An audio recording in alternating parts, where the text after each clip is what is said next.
Paano ka mapapansin ng crush mo? Kumuha ka ng isang layer pad.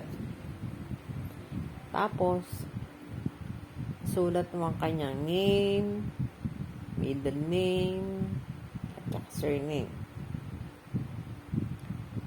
Kadugtong na sabi mo kung ano ang gusto mo sa kanya. Kung liligawan ka ba dyan, o kaibiganin ka lang niya. Yun. Tapos, kailangan buong papel. Pati sa likod. Tapos, sunugin mo. Pagkasunog mo, ilagay mo sa malinis na papel. Titiklop mo. Yung maliit lang. Tapos, itali mo. Para hindi maano yung abo. Yun. Tapos,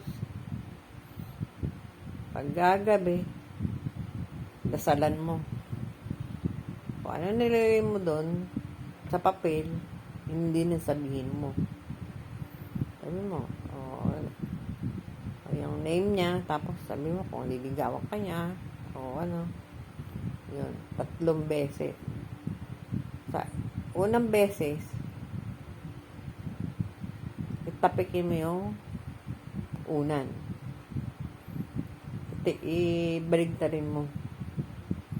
Pangalawang beses, banggitin mo yung name, gusto mong mangyari, tapos baligtarin mo. Tapos ganoon din sa pangatlo, baligtarin mo lang ulit. Yan. Hanggang